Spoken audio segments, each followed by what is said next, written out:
It's Monday, the 10th of June, and we have some areas that are getting severe weather tonight. Some areas are enjoying some really delightful weather on this 10th of June, and Florida, South Florida in particular, getting ready for some very heavy flooding rains, and flood watches are up there. We'll cover it all tonight on the Joe and Joe Weather Show podcast brought to you by Tempest by Weatherflow. Get the revolutionary Tempest weather system. Join the fastest growing observing weather network on the planet. The link is pinned to the descriptor to this podcast. And if you purchase the weather station, easy to install and runs from your mobile device. If you purchase this or anything else from the Tempest website, remember to use the coupon code SPRING 2024 because if you don't, you won't get. You won't get 10% off. Right. But if you do, you will get 10% off. Right. I thought I Absolutely. switched us.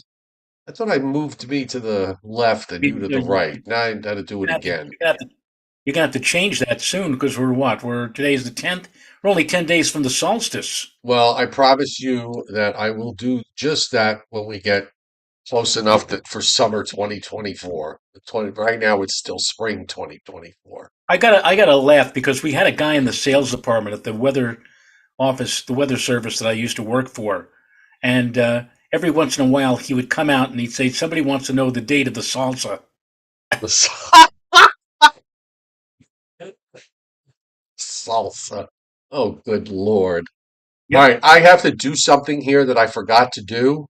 So Uh just give oh. me so just give me a minute. We're going to reintroduce ourselves really, really fast because I record the show for the podcast folks, and this way it gets up there early. But I forgot to hit the start record button, so here we go.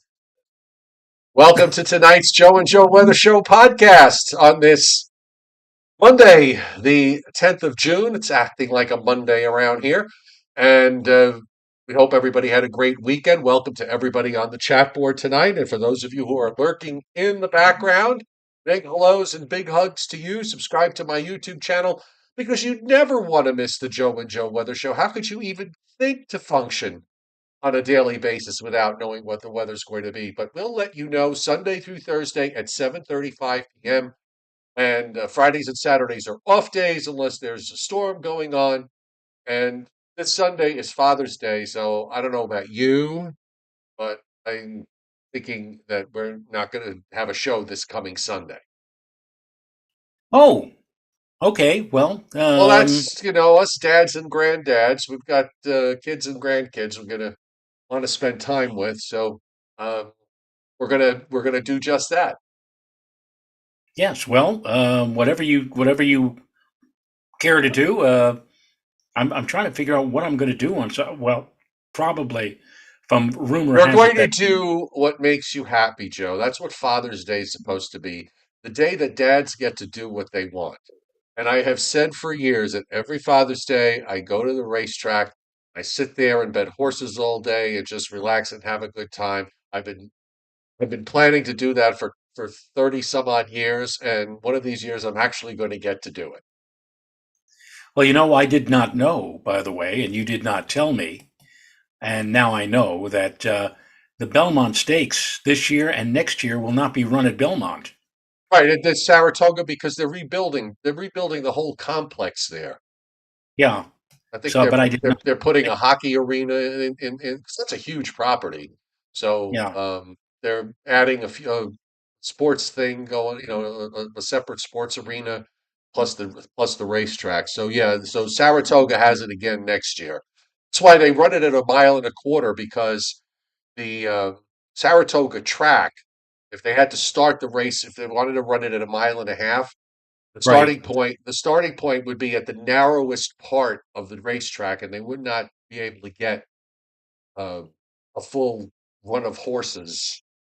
Let's say if it was a large field of say 10 or more, they would not be able to get those 10 horses. They wouldn't be able to get a gate there. So Right. Right. that's why they do it at a mile and a quarter. So Okay. or did it at a mile and a quarter. So there you have it. Trying to think about what's right. Oh, I can tell you that today was about as spectacular a spring day here in North Georgia that you could have. Uh, Mid 50s this morning, made, I think I got to about 77 or 78. The dew points all day didn't get above 52. I mean, it was really just, not a cloud in the sky. A northwest breeze. It's pretty dusty here today. We had some, gusts up in the 20 to 25 mile an hour range. It was a nice breezy day, just absolutely gorgeous. Well, it was cloudier than I was bargaining for. I mean, I thought we were going to have mainly sunny, just scattered clouds, but we had more like broken cumulus cloud cover. I mean, I'm not complaining. It was a lovely day to be out and about, but still, there was quite a bit of more in the way of cloud cover than I anticipated. But still, it turned out to be, yeah, a lovely day in terms of temperature, in terms of humidity. I don't have the high temperature in front of me, but I don't think we got much higher than 73 or 74, which is going to be a long ways from where we're going to be on Friday, when we may very well crack 90. It'll be a lot of spots are going to get to 90. The nice thing about this setup in June is that the air is very dry at the moment. So the dew points really, and I was looking at some of the dew point profiles, through Thursday, it's fine. Dew points are still in the 50s on Thursday. Friday, you start to get the dew points to climb up into the 60s, and then that leads to the question of whether the next cold front that will arrive uh, late Friday night with showers and thunderstorms, whether some of those thunderstorms could be accompanied by strong gusty winds, heavy rain, and frequently dangerous lightning, as Tom Grant Interestingly, as Tom Grant used to say. interestingly, concerning the heat, CPC, the Climate Prediction Center, has the Northeast corridor from Washington to Boston in excessive heat, the risk of excessive heat, moderate risk, beginning next Tuesday and running until a week from Thursday. Now, Well, it's one thing and to have. I think that makes complete sense given Yeah, what's going on in the upper air. I mean, but normally when I see on CPC anything in terms of temperature, we're usually in slight risk of hazardous temperature. It's rare to see, or it's unusual for us to see moderate. But if that being the case, we may very well, after our flirt with 90 on Friday, we may very well be talking about temperatures maybe mid 90s when we get to Next week, next week. it wouldn't shock me. It certainly wouldn't shock me, but it does lead to the fact that for um, the much of the Northeast and Mid Atlantic states, it should be a really nice Father's Day weekend Right. from what it looks like. Yes. Anthony Orr hits the tip jar tonight. Thank you, Anthony. Most appreciated. Big rains coming for South Florida, Joe. Are you concerned about your yacht? you know, as I said last night, I think a lot of people who, have never been to Florida or rarely have been to Florida or think of Florida as a paradise, that it really isn't because there's so much down there as compared to up here, um, especially during the summertime. High level of humidity. And this round of precipitation that they're thinking of there being NOAA, I mean, down toward, and we'll see that on from WPC, I'm sure, in just a few moments. But we're talking about like 8, 10, 12 inches of rain for places like Fort Lauderdale, Miami. It's crazy. How do you deal with something like that? How do you put up with something like that? But that's exactly what they're going to have to go through in the coming days ahead. Well, we're going to take a look at that. There's some severe weather going on in a few places. It's not crazy, but there's severe weather, but it is severe weather nonetheless. And I'll start off tonight because Tim on the chat board, or as he goes by the handle Latex Dreams, which I don't even want to begin to speculate what that means. Um, he's been asking for the water temperatures, Joe, in the Bay of Fundy. And right now, the water temperature in the Bay of Fundy is 10.6 degrees. And this is from a website called seatemperature.info/Bay of Fundy water temperature .html. So yesterday, the water temperature was 11.1. and today it's 10.6. And they said that in the last 10 years, on on this particular date, it's been as high as 11.6 and as cold as 7.7. So, and their forecast is for the Bay of Fundy seawater temperature to remain constant at 10.6 over the next 10 days. So I hope that makes Tim, I'm hoping that that answers your question. Okay. I don't know, how that compares in the longer term, but we here at the Joe and Joe Weather Show podcast do like to accommodate those of you in our studio audience. In the meantime, we have the watches and warnings tonight, and we are seeing because we do have a trough in the east, which means we have a ridge in the west, which means that areas in the southwest, from West Texas and southern New Mexico, that under an excessive heat watch, and then you have excessive heat warnings in southern Arizona, back up into southern Nevada, and then in parts of the interior of California, we have heat advisories and excessive heat warnings there. Severe thunderstorm watch in southeast Wyoming and western Nebraska, and a few counties in South Dakota.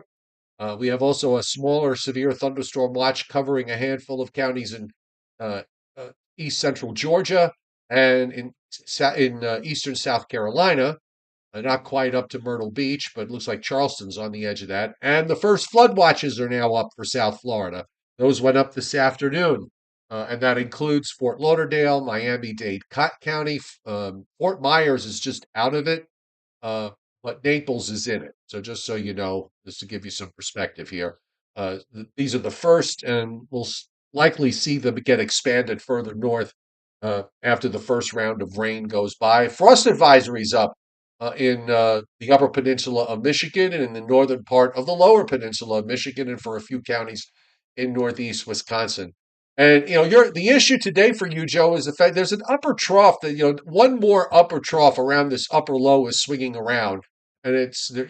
There was quite a bit of cloud cover inland of the coast, north and west of you. You're kind of we're on the edge of that heavier cloud cover, but much of upstate New York and western Pennsylvania and into eastern Ohio in a kind of overcast there as that last upper trough goes by. So that explains why you had more clouds today. Yep, I was right on the edge, so to speak, right on the southern uh, location of that broad swath of cloud cover. So I should be happy with the sun that I did see today, because, as you point out, Joe, if you lived in Syracuse or Binghamton, Albany or Plattsburgh or Buffalo, you probably didn't see much of any sunshine at all today. Meanwhile, we've got lightning strikes in southern Georgia and in eastern South Carolina, or southeastern, or I don't know if that's southwestern South Carolina. Quite sure how you'd label that state because it's sort of odd shaped, but there you have it. That's where we have that severe thunderstorm watch up. We've got a few cells breaking out over parts of East Texas.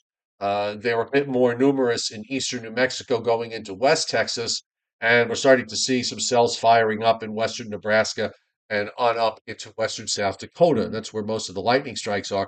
Also, we'll have to start paying attention to moisture that's beginning to build across western Cuba in the northwest Caribbean and now entering the southeast Gulf of Mexico. That's pushing northeastward. And this is going to be part of the, what do they call it again on the West Coast? An atmospheric river. Okay. Yes. Well, this is like a tropical river of moisture that's coming. I've come up with a new phrase, tropical river, or a tropical atmospheric river, or an atmospheric tropical river. Well, all of that is streaming up to the northeast at the moment, and this is what's going to be bringing Florida some heavy rains. And you were right, from the standpoint of the rainfall forecast from WPC, they still have, I mean, they have that an area, Southwest Florida, almost but not quite up to Tampa now, of 10 to 15 inches of rain over the next 7 days. Wow, that's crazy. That really is.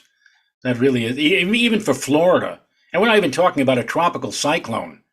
But gee, that's too much rain, really. Yeah, Tampa to Daytona, along the I-4 corridor, through Orlando, they're in the 7 to 10 inch range. The amounts decrease as you go further north. So if you get once you get up toward around, say, Jacksonville and up along the Panhandle, That's where you get the 1.5 to 2.5 inches, but you do also see some bulging higher amounts into the Alabama coast of up to 5 inches being indicated there. So this is a little tricky. You're probably going to see this adjusted and changed over the coming days, but nonetheless, it is busy. And meanwhile, uh, in the Northeast, except for northern New England, New Hampshire, parts of Massachusetts, and on up into Maine, and except for that region where you've got a half to 3/4 of an inch, and that's probably all going to come from the cold front that moves through late Friday and Friday night. A tenth to 1/4 of an inch for the lower Hudson Valley to Long Island. And then you just go just south of that, we're talking just hundredths of an inch in parts of in New Jersey, Southeast PA, and some areas in the white going into North Carolina, back west into parts of Tennessee and southern Ohio and Indiana. We're looking at no precip being forecast for the next 7 days. So that's sort of telling you here that we're going from a trough position here in the eastern part of the United States to a ridge position, which makes sense if we're going to start talking about ridge positions in the month of June. Depending on how it's oriented, it's going to be it's all about heat, and that's going to really come into play next week. Yeah, I think, well, after what we saw last summer in terms of heat, with the heat dome settling in over much of the western United States, and here they go again. However, this time, I mean, last year we didn't have all that much in terms of heat, and now we're beginning to see the first signs of a real nasty stretch of hot weather in this part of the country, and one has to wonder whether or not that might be the forerunner of things to come in July and August. Well, it's a La Nina year that usually, if it's a La Nina, it usually means hot weather in the east. We've got some scattered showers in parts of eastern West Virginia and into western parts of Virginia. Also, a couple of scattered cells in upstate New York, but they're few and far between, really. I don't even know if any of that's actually reaching the ground. And then we have this area in South Carolina and South Georgia, some thunderstorms in the mix there, but and full of severe thunderstorm warnings, but nothing really crazy here going on. Starting to see the beginnings on the radar picking up on echoes south and west of Florida and the Florida Straits and back over toward western Cuba. So we'll be monitoring that overnight and tomorrow because that area is going to increase considerably as we go through the next 24 to 36 hours. In Texas, a few cells in East Texas, more numerous cells, more numerous thunderstorms, and a few severe thunderstorm warnings in West Texas, and on up through Colorado on either side of Route 25, Interstate 25, and then into Nebraska and South Dakota. We're seeing what appears to be a bit of a fractured line of heavy thunderstorms and a few severe thunderstorm warnings being indicated there. The Storm Prediction Center areas of slight risk in South Dakota, Nebraska, eastern Wyoming. We've got a severe thunderstorm watch at work right now there.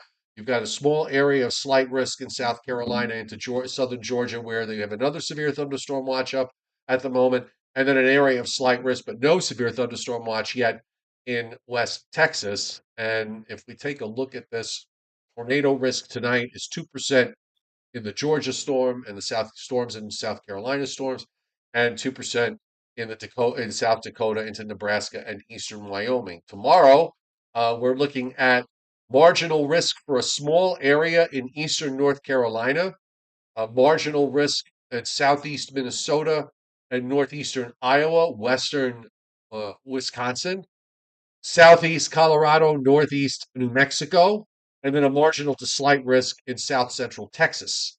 And the tornado risk is less than 2% in all areas. Day three, which is Wednesday into Thursday, and this comes off the long range over the last couple of days. We're looking at an area of slight risk, eastern South Dakota, northeast Nebraska, northwest Iowa, southern half of Minnesota into northwest Wisconsin. And then on day four in the long range, we have this stripe of implied slight risk southeast Nebraska, northeast Kansas, north and eastward into southern Michigan. This is Thursday into Friday morning. when that's the next cold front that'll be moving eastward. Now it'll be interesting to see if there's if we can get the dew points on Friday, getting up into the 60s.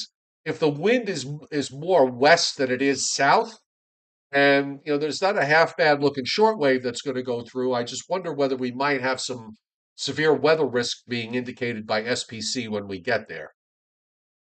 Well, as I said yesterday, the kind of cold fronts that usually produce really nasty thunderstorms, especially here in eastern New York, are the ones that seem to lag or sag from the north, come down Interstate 87. This might be one of those cases, Joe, where this front will be slowly but surely dropping southward down from the Adirondacks and possibly could set the stage for some nasty weather here later in the day on Friday into Friday night. And you have that on day 4, that area outlined, and that would probably be, or will probably end up being, at least a slight chance for severe weather. That's for Thursday now. And if you just mentally extrapolate where that might be on Friday, even though I know they don't have anything on day 5, but if you do a little mental calculation, that area could very well be across the Northeast in one way, shape, or form. So, yeah, something to watch. It's like the old days. You and I remember, growing up in the Bronx or whatever, a spell of extremely uncomfortable, humid, hot weather, sticky weather. You say, oh my God, when's the relief coming? And relief came, usually in the late day and evening hours with a front, with some nasty thunderstorms. We might be looking at just sort of a scenario like that again to finish out this week. We'll see. Yeah. Chuck Cardillo pointing out that he's getting the rain is reaching the ground where he is in the Western Catskills, where it's 53 degrees right now, and raining. So I stand corrected. Alberdin Durakovic, thank you for hitting the tip jar tonight. Says I would love 90-degree plus temperatures followed by a heavier. We actually had a pretty good thunderstorm here yesterday after the show was over. Only got about 4/10 of an inch of rain, but it came pretty quick. I mean, it rained pretty hard for a very, very short period of time. And there were a few kabooms in there as well. So here's what the upper air looks like tonight, actually tomorrow morning, where you've got this trough running from New Brunswick southwestward into the Carolinas, which is why SPC's got a small area of risk indicated for eastern North Carolina. That trough is just going to hang during the day. The trough axis is in a position where if it lines up like this, much of the weather in the Northeast should be okay. If you go north and west of the coast, it becomes a little more questionable, maybe from the Delmarva Peninsula or even to southern New Jersey. You see an isolated thunderstorm might pop up depending on how this trough hangs out during the day tomorrow. Then it's gone, leaving us with there's another little shortwave that comes through on Wednesday. So I wonder if that's probably going to maybe produce just some patchy clouds as it goes by. And then Thursday, we're sort of on the edge of this west-northwest flow, so temperatures should warm, and they should warm up further on Friday. But here's that next shortwave that's moving across the Great Lakes and through upstate New York. So it's not a super powerful shortwave, but it's enough that I think that there could be some severe weather risk as it goes by. After that goes by, a nice ridge starts to build over the weekend in the southeast. And you see it here. This is for Sunday morning. Let me get rid of that mess. But right there is a bit of beginnings of an upper high. And you got this, you know, flow coming from California going up into the Western Lakes with a few ripples in there with short waves, and then there's the ridge, and with the ridge here in the east. The hot air doesn't get here until the ridge kind of pushes toward the east coast, which starts to happen on Tuesday, and you see it here. And then also another high center, Joe, builds up in Iowa, and then kind of overpowers. There is another short wave on tonight's model run in eastern Canada that comes down late Wednesday into Wednesday night into New England. Maybe that uh, brings some lower temperatures. How much of a cold front that's going to be, I don't know. It might be enough to keep the 90s from getting too much out of control for more than a day or two, because and then the upper high really settles over the plains. I mean, it just really starts to build. in the plains and into the middle Mississippi Valley on Thursday and Friday, and we're sort of on the edge of it here in the Northeast. So something that we're just going to have to pay attention to see how all these weather systems play out. But certainly, the pieces are here for some heat for at least a couple of days.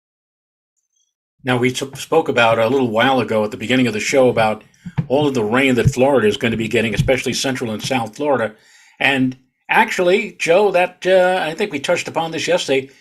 Somebody down there mentioned that it's beneficial, as bad as it will be in terms of the excessive amount of rainfall. Now, on my screen, I don't know if I'm sharing it right now, is the Hold U.S. on, hold on. Let me switch you. You have to let the associate director know that. Oh, Go ahead. well, as I was about to say, the you have to understand that they are in the midst, believe it or not, as we go into this pattern of wet weather, of drought conditions. In fact, right here, you see from Lake Okeechobee and points north in this corridor here, that is indicated as a severe drought in south central Florida. All the way down toward the Miami area and the Keys, we have abnormally dry, but then we have a broad area here of moderate to severe drought. Nothing in terms of extreme drought. And in fact, across the panhandle of Florida and northern Florida, there's no drought whatsoever. But in this zone here, that is about to receive all of that rain, that excessively heavy rainfall, they are in the midst of varying forms of droughty conditions. And so now this is the map from last Thursday, June 6th, and I'm not exactly sure what the Thursday coming up is going to show, but I can tell you this: with all that rain that's anticipated, the map for June 20, which will be also the first official day of summer here in the northern hemisphere, may not show much of anything in terms of droughty conditions over Florida if they get all of that rain that's anticipated. So it is much needed rain. It's a little bit too much and it's coming all at once, basically. But if you ever talked about a drought buster, they could be looking at a drought buster in southern and central Florida in the days to come. Abedin Durakovic says, how do they base those drought maps? Well, I mean, they certainly have hydrologists that figure out, just how much moisture there is, and how much moisture we've had, how much rainfall we've had, and then I'm sure they probably take samples, soil samples, something from place to place where they can figure out how much moisture is there in the ground. I mean, that's kind of how I'm guessing that's how they do it. Cecilia Hernandez asks a good question. Joe Rayo, is the solstice a day earlier this year due to leap year? And you're absolutely correct. If this were not a leap year, we would have summer on begin on June 21st. But because of the leap year, it's beginning this year on June 20th. Very good. All right, so the GFS, this is the GFS high temperature forecast for Friday, and it's got 89 at New York City and 83. I'm sorry, I'm having trouble. I gotta maybe see if I can get this a little close up. The light is blocking my view here. Um, I stand corrected. Hold on a second. I'm going to switch to the contours because I'll be able to see this better with the contours. So 80, 85. So this is at 2 o'clock in the afternoon.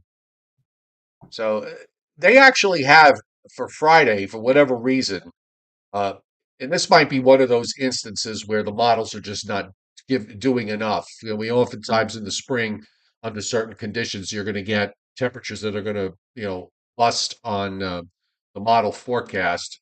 And let me just bring that map up here now that I've gotten it straightened out. There you go. So we're looking at uh, this is the 90-degree isotherm is down here in Virginia up to about Washington, D.C., Baltimore. Now, this is not the high, it's at 2 o'clock in the afternoon. So this is the 85-degree isotherm. And then, of course, you see the 80-degree isotherm over Long Island, the 75-degree isotherm over Suffolk County. And also, if you're happening to be at Cape Cod, you got a 70-degree isotherm that's sitting over the Cape. So at least from the standpoint of the GFS, it's not really going ape crazy as far as 90s are concerned. And then let's look at next week. Let me shrink this down just a little bit so that so I can see the date. Um, let's see. So Monday, Tuesday. So this is next Tuesday. And on next Tuesday, here's the 90-degree isotherm for next Tuesday. And it goes all up through eastern Pennsylvania, up to about Albany into southern New Hampshire, cuts back across Connecticut to about New York City, and then goes on south down into southeastern Virginia and eastern North Carolina. So that's next Tuesday. And then let's see what they have for Wednesday. Okay. So next Wednesday, I see We that's have that where there's got that short wave going through New England. So on Wednesday, the 90-degree ice, is that 90 or 80? That's the 80-degree isotherm next Tuesday. So this is the 80-degree isotherm, Joe. yeah, but located in inside of that 80, there's an 85. There's an 85, yeah. Okay. But it's not 95. Right. Okay.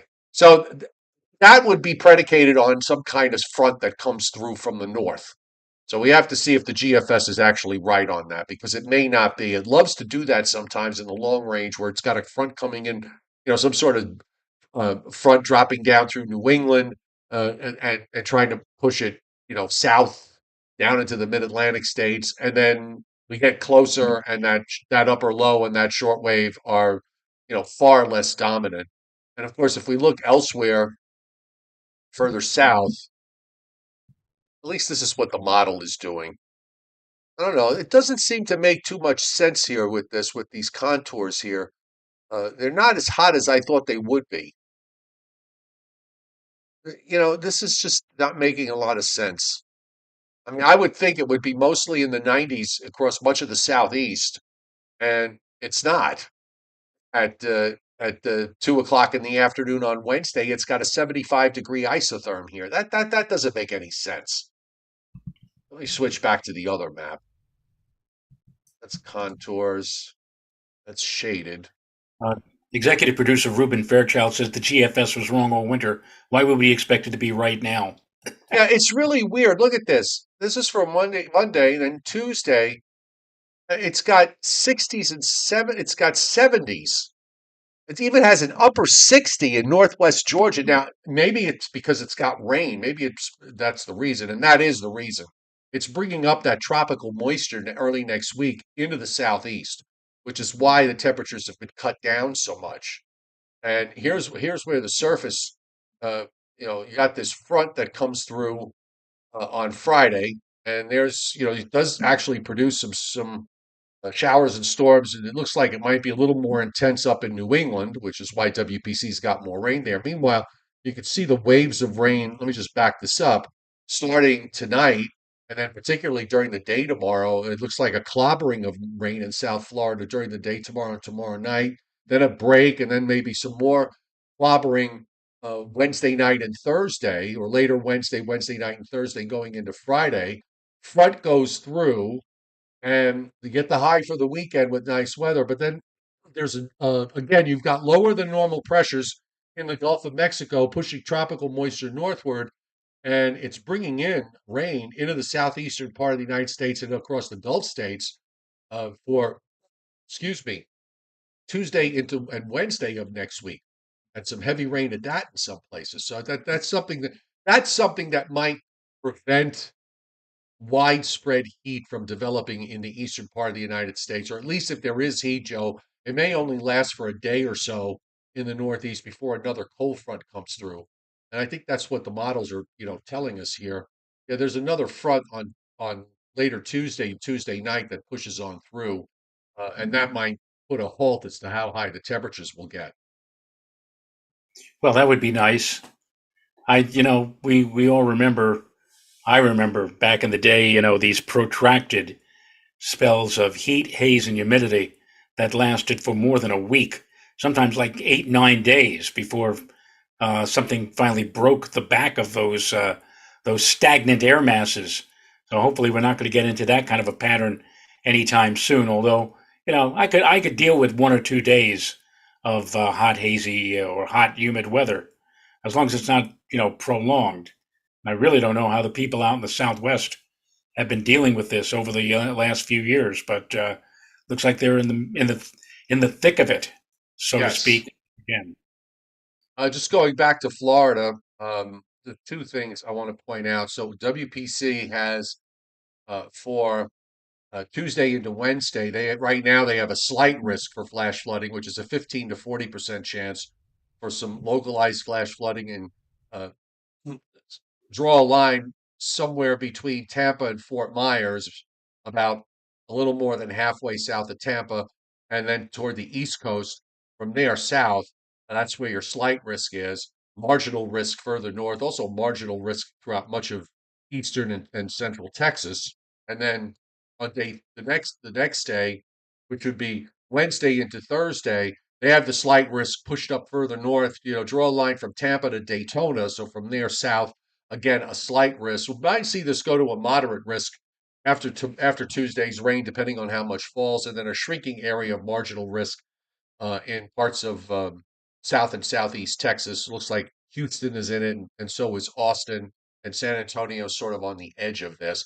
And the other thing I want to point out also is the fact that even though we have all this tropical moisture and pressures are low, the possibility of a tropical storm development is, at least from the standpoint of what the Hurricane Center is saying, is not expected in the next 7 days.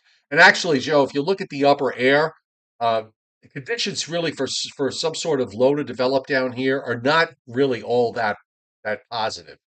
It's not favorable, the upper air, and you can have all the warm water you want. You can have all the warm water you want, the way above normal water temperatures, and I get that. But if you don't have the upper air, you're not going to get tropical cyclone development out of it. true. Sometimes you have all the perfect ingredients except for one.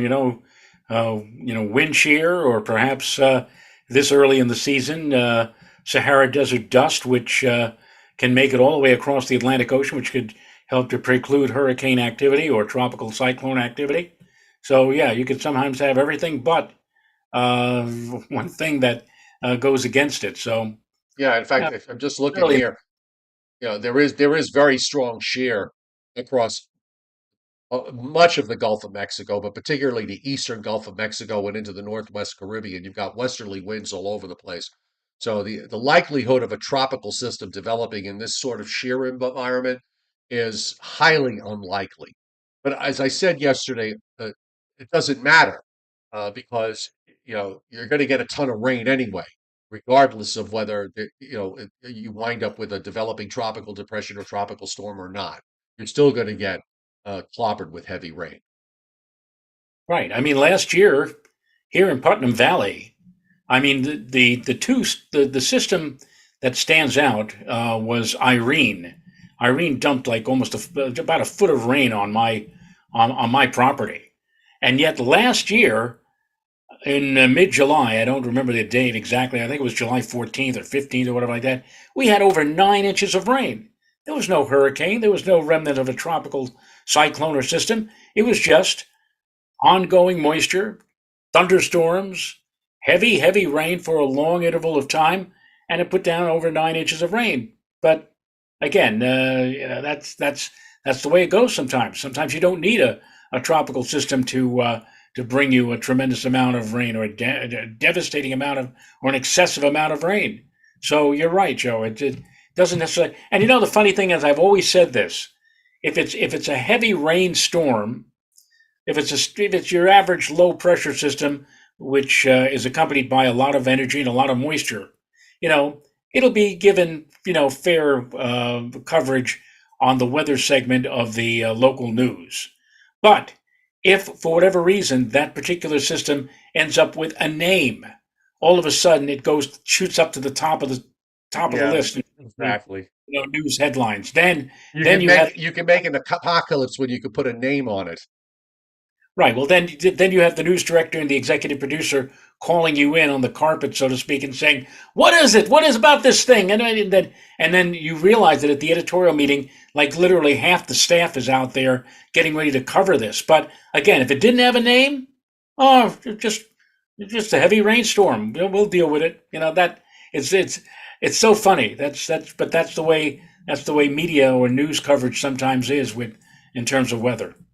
Cecilia Hernandez asked if I ever had to cover a hurricane in the Gulf of Mexico. Well, when I worked in New Orleans and in Corpus Christi, so in that was 4 years there, total, actually 5 years.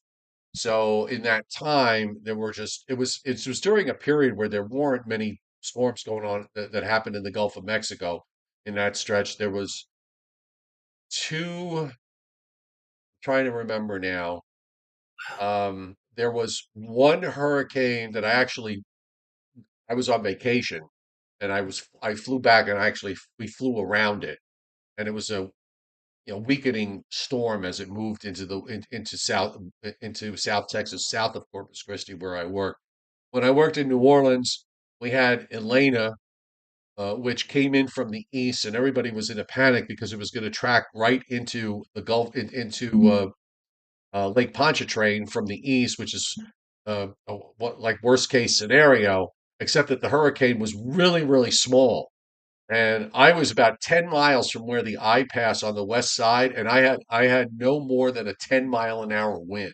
I mean, that's how small it was. And it was weakening as it moved in there. So there was very little from that. Then we had a tropical storm. I think it was Danny, the one before it. We had one band of rain that produced a 50-mile-an-hour wind gust, and that was it.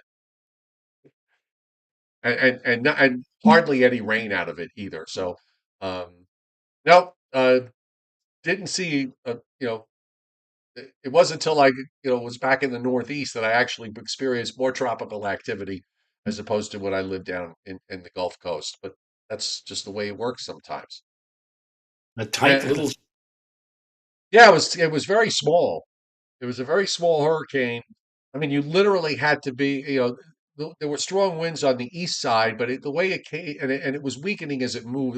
It was almost a Cat 3 as it approached, and then it just died as it moved. Even before it moved inland, it was starting to fall apart. So anyhow, that was a long time ago, and in present time, we have Briller Jeopardy tonight. So yesterday, Joe, it was the retired storms with the letter F. Scott actually sent me two lists, so we'll do one tonight and one tomorrow. So we'll do the G's tonight, and then we'll do the H's tomorrow. So there were five storms that were retired that began with the letter G. Okay, the letter G. Okay, Um, well, I've got one right off the bat, and they even did a whole program on Nova about this particular G storm, Gilbert. Gilbert is on the list at 1998. Yes, and of course Vincent Croce and Rich Rofansky with Gloria. Also retired in 1985. Wait a Gloria minute, briefly.